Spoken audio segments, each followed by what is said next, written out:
I know that for many of you here, you live on land for which you have no security. Land passed down through your family, but you have no title. The PNP come and they promise how they go and give everybody land.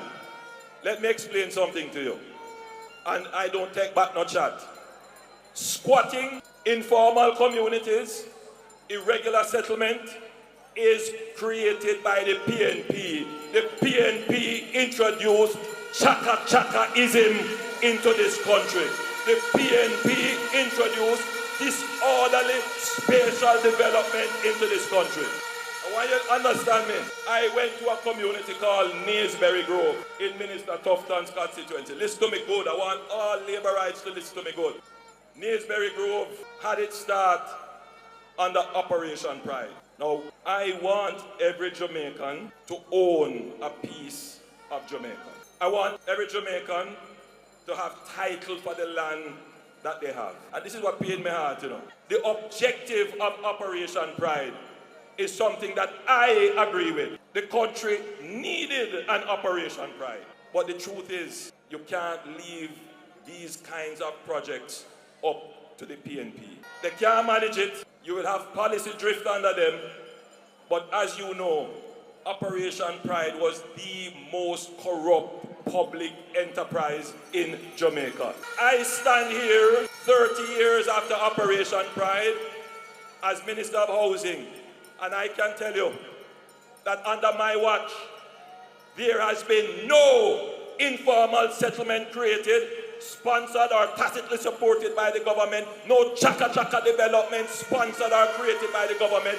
Jamaica has turned the corner on chaka-chaka development because this administration does not stand for chaka-chaka development.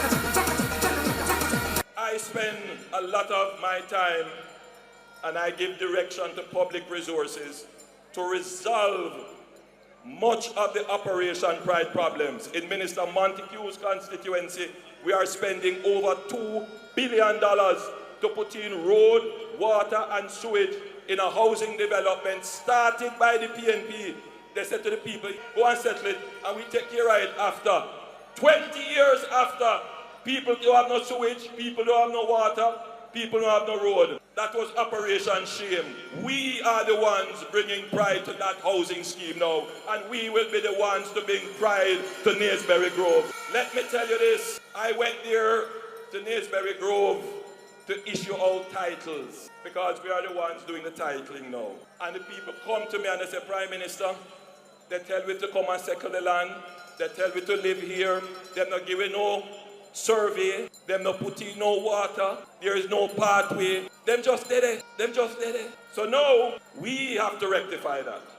And that is why my administration changed the law to introduce something called systematic titling. We have done over 12,600 titles under that, where you don't have to come and get your title, we come to you. In the next administration, we will do 25,000 titles per year under this new law that we created. So every Jamaican can get a title, a diagram, a surveyed area of the land that they own. Do so much already, now we doing. And Minister Montague remind me that there are many churches all over Jamaica. You know, they say Jamaica has probably the most churches per square mile. Many of them don't have their titles. We're going to create a special window for the churches to come and sort out their titles.